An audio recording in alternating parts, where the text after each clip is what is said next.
Oi, gente, vocês sabem que eu tava nesse calor insuportável da pandemia? Pensando aqui com as minhas pelúcias, o quanto eu mudei nesses 25, 24 anos, 25, tô velho. Eu pensando naquele adolescente não, naquela criancinha super tímida, porque eu sou tímido, por incrível que pareça, que vivia na igreja, se ele imaginaria que eu me tornaria quem eu sou hoje. E o quanto eu mudei, né? Porque daquela criancinha que vivia na liturgia, hoje eu tenho 1 milhão de tatuagens e alargador. E aderi à bruxaria. Mas eu não acho que eu sou nem melhor nem pior daquela época. Eu só acho que eu sou diferente. Tá, Iago, o que isso tem a ver com gramática? Muita coisa, por incrível que pareça. Eu vou provar pra vocês, já já. Primeiro de tudo, eu acho que quando a gente começa a falar de gramática, é preciso que vocês tenham em mente que duas coisas. Vocês foram enfiados numa Matrix. E eu preciso tirar vocês dela. Segunda coisa, tirem preconceitos da cabeça. Nós já começamos o cursinho vendo o vídeo da Chimamanda, que fala sobre o perigo de histórias únicas, e a principal questão é que vocês têm uma história única sobre a própria língua de vocês. E qual é essa história única? A história única de que vocês mesmos não sabem a própria língua. Vamos lá. Quem está assistindo esse vídeo, eu gostaria que eu vou fazer perguntas aqui. Levantem a mão, eu não vou ver. Então sejam sinceros. Quem de vocês não sabe português? Levantem a mão, quem de vocês acha português uma matéria muito chata? Se você respondeu sim para alguma dessas perguntas, nós temos um problema. Beijo, Rita. Bom, por que nós temos um problema? Se você respondeu sim à segunda pergunta, provavelmente é porque o professor de português de vocês ou passou simplesmente teoria literária, ou passou a gramática como se fosse uma língua estrangeira que você não domina e te chamava de burro, falava que o jeito que você fala é errado, incorreto, uma corrupção da língua. Olha, eu acho que eu também sou uma corrupção do que vem a ser padrãozinho. Mas na verdade eu não sou uma corrupção, eu só sou diferente daquilo. E essa é a principal questão que a gente tem que ter em mente, que as palavras também têm poder e significação. Mas é muito mais grave se você respondeu sim à primeira pergunta. Porque se você respondeu sim à primeira pergunta, eu agora faço outra. Vous pouvez me comprendre como je parle comme ça? Bom, se você entendeu é porque você sabe francês. Porque você ouviu um discurso em francês, vous pouvez me comprendre quand je commence à parler comme ça. Você processou isso em francês na sua cabeça e você pôde responder essa minha pergunta. Porque eu perguntei para você se você pode me entender quando eu falo dessa forma. Agora, se você não entendeu, significa que você não sabe francês. Mas quando eu pergunto se você sabe português e você sendo um falante nativo de português, me responde que não, eu gostaria de saber como uma pessoa que, como você, sabe português desde sempre, aprendeu com a mãe. Há mais ou menos 13 anos, 14, 15, 16, e consegue interpretar aquilo que eu disse em português. Você ouve, recebe em português, interpreta em português e responde em português que não. Eu acho que tem algum paradoxo aí. Eu tenho a ligeira impressão. E você? Tá aí o problema. De que foi enfiado na nossa cabeça de que a gente não sabe a nossa própria língua. E isso, sim, é uma coisa que não tem o mínimo cabimento. Quem vai saber português senão as pessoas que falam português como nativos? Um alemão que está aprendendo português há 3 meses e sabe regras decoradas? Isso não é saber um idioma. Saber um idioma é ser proficiente nas variedades linguísticas daquele idioma. E essa palavra também é chave. O mundo não é caixinhas, não é feito de caixinhas separadas, mas sim de conjuntos que se interrelacionam. Eu não sou simplesmente uma coisa louca, cheia de tatuagens, eu sou uma pessoa. Eu sou uma pessoa que não se adequa aos padrões, muitos dos padrões que estão aí. E agora, o problema sou eu ou esses padrões que não dão conta da minha realidade? O problema é quando você estuda, eu já dei esse exemplo, um ornitorrinco, que, até pelo nome, ornitos significa ave, ele tem bico e bota ovo, só que ele mama. E aí ele é uma ave, porque aves botam ovos. Ou um mamífero, porque mamíferos mamam quando pequenos. O problema é do ornitorrinco, que é um erro, é uma corrupção do sistema biológico, ou o problema é desse sistema biológico que não corresponde à realidade? O que vocês acham?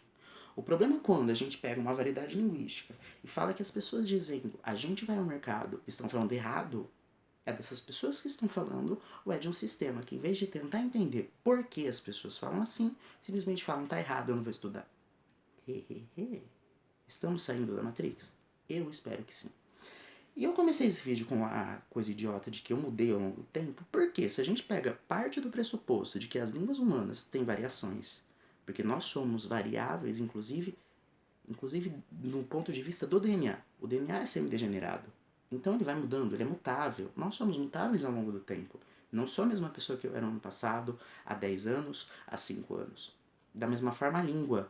A língua portuguesa não é a mesma de 1500, não é a mesma de quando ela se desvinculou do latim, da língua mãe, e passou a ser uma outra coisa. Isso vem vendo, historicamente, se transformando em uma outra coisa. Prova pra vocês, eu espero que vocês consigam ver. Deixa eu ver se tá dando pra ver mais ou menos. Acho que tá ao contrário. Mas eu espero que dê. Bom, a palavra você, na verdade, tem origem de uma expressão que se chama vossa mercê, que era como os escravos tratavam o senhor de engenho. Vossa mercê se tornou vós mercê.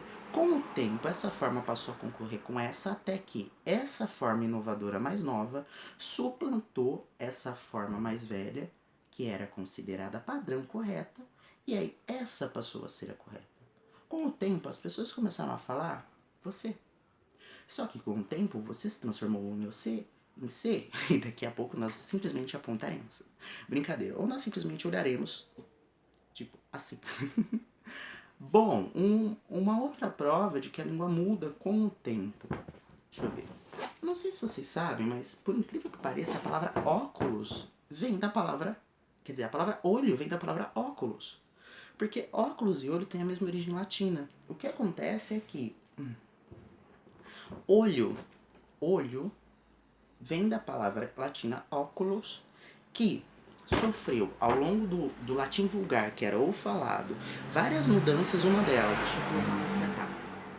Esse U aqui caiu. Caindo ficou óculos.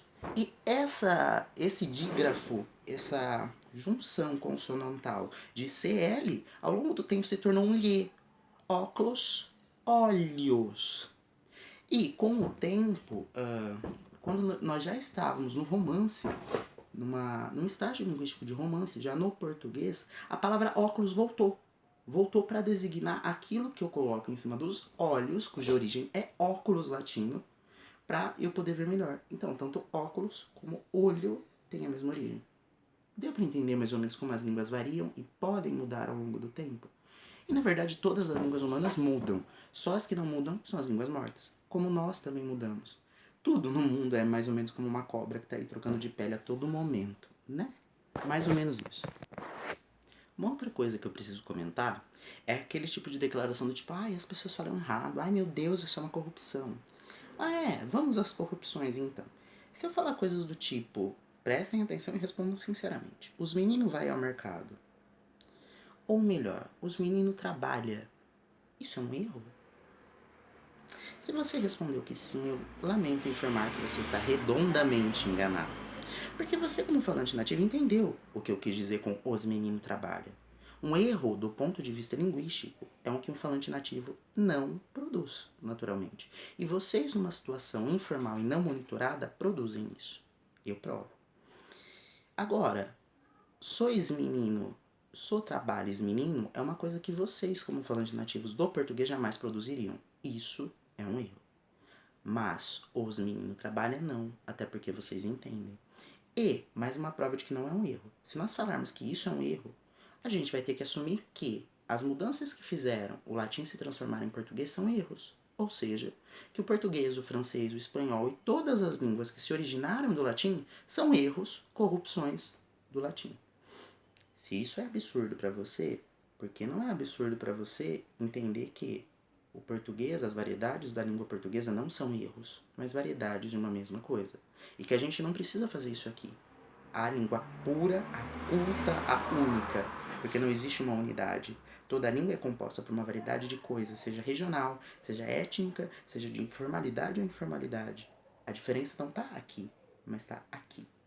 como nós temos várias religiões, vários povos, várias etnias, nós também temos uma variedade linguística muito grande dentro da própria língua portuguesa e dentro do país no quesito de línguas. Porque além das línguas indígenas, são faladas cerca de 200 e das africanas, são faladas outras línguas, como a Libras. No Brasil se falam em torno de 280 línguas, com as línguas dos imigrantes, italiano, alemão, japonês, chinês. Não é só o português. O português é a única oficial, as outras não são. Tá, e para provar para vocês de uma vez por todas que uma frase como os meninos trabalha não é um erro, se a gente falar que isso é um erro em português, nós teríamos que falar que isso é um erro em espanhol e em francês, que são línguas que vieram do latim. Na verdade, elas não são erros, elas têm a mesma origem e isso são processos históricos da língua que culminaram em mudanças e em processos de mudança similares nas três línguas. Olha lá, a frase o menino trabalha em espanhol é el niño trabaja. Todos nosotros sabemos disso. E o plural culto padrão considerado correto de o menino trabalha é os meninos trabalham. No espanhol padrão, essa forma é los niños trabajan. Pero os espanhóis, numa situação não monitorada, informal, por exemplo, dentro de casa, conversando com os familiares, eles não falam isso. Eles falam los niños trabajan. Ou seja, os meninos trabalham, los niños trabalham. Vocês percebem que a diferença entre o singular e o plural está no artigo? O menino, os meninos, el niño, lo niño. A única diferença aí está no artigo. Francês também. Le garçon travaille, les garçons travaillent. Garçon travaille, garçon travaille. A única diferença está no artigo.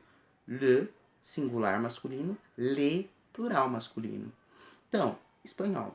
El niño trabaja, los niños trabaja, diferença no artigo, el lo. Francês, le garçon travaille, les garçons travaillent, diferença nos artigos, le singular, les plural. No português não é diferente disso. Então, se a gente falar que um é errado, todos os outros são. E aí tem um problema, né? Vocês vão falar que francês é errado? É chique. Bom, eu espero estar convencendo vocês, mas mais provas. Uma coisa bem tosca, o artigo o, por exemplo, que nós temos hoje no português. Isso vem do latim elo, que era um pronome. Elo e elos, deixa eu ver se dá para vocês verem aqui, essa forma aqui.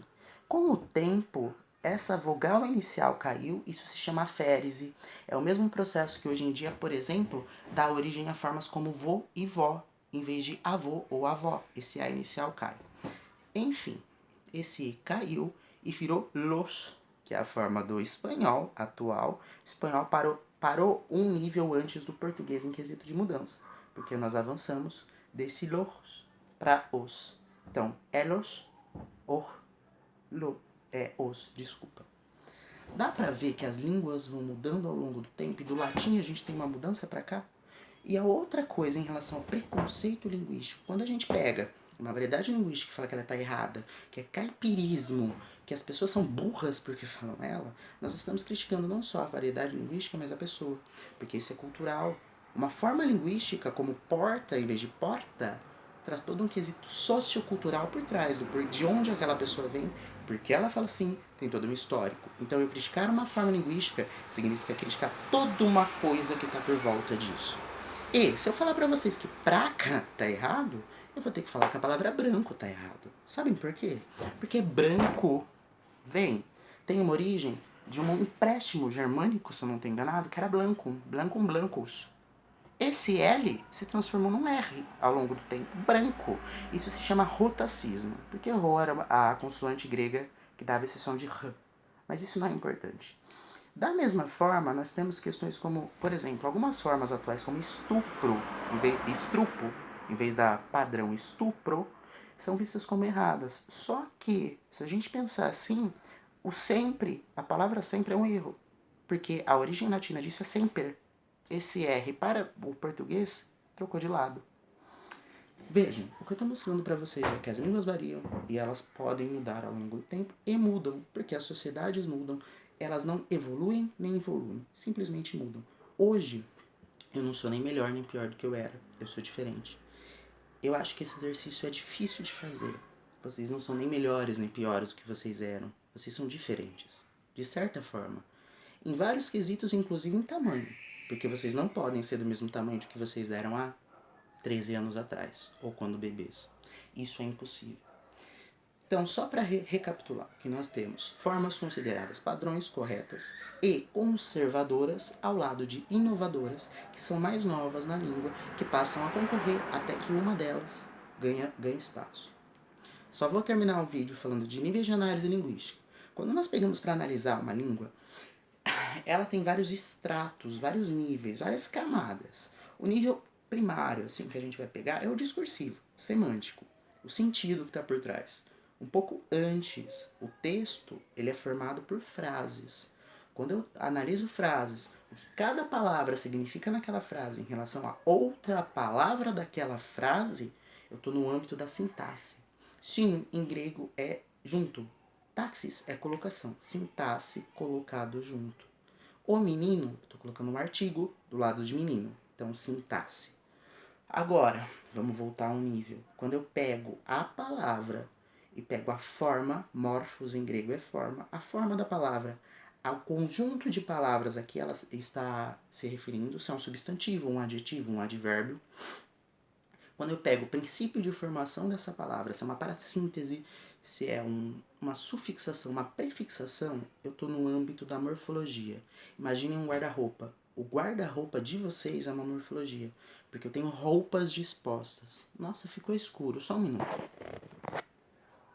Melhorou. Bom, para acabar, o guarda-roupa de vocês é uma coisa morfológica, porque eu tenho formas dispostas. Se vocês são organizados e não são bagunceiros, vocês têm camisetas, calças, do mesmo jeito que nós temos na nossa cabeça substantivos, adjetivos. A partir do momento que vocês combinam isso, imagine, olhem para mim. Isso estava no meu guarda-roupa na gaveta das camisas. Isso na gaveta dos shorts. Substantivo, adjetivo. Quando eu combino isso e visto tudo numa sintaxe, numa frase, eu estou analisando sintaticamente porque esse substantivo naquela frase é sujeito, objeto direto, objeto indireto, agente da passiva. Vamos voltar a 2 níveis? Antes da morfologia, palavras são formadas por sílabas e sílabas são formadas por sons. Quando eu analiso se um som, por exemplo, pata, é diferente de bata, porque nessa posição eu mudar P para B, eu tenho uma alteração de sentido, eu estou no nível da fonética ou fonologia. Isso significa fone, em grego, é som. Então, recapitulando, fonética, fonologia, som, conjunto de sons, sílabas, sílabas, palavra, morfologia. Conjuntos de palavras formam frases, sintaxe colocado junto, sintaxes, frases, formam textos, e aí eu vou para a semântica, para o discurso, para a pragmática, e aí vai. Eu espero que a aula introdutória tenha sido válida a partir dos slides. Se vocês tiverem alguma dúvida, por favor, postem no grupo e nós vamos conversando. Um beijo, um abraço e se cuidem.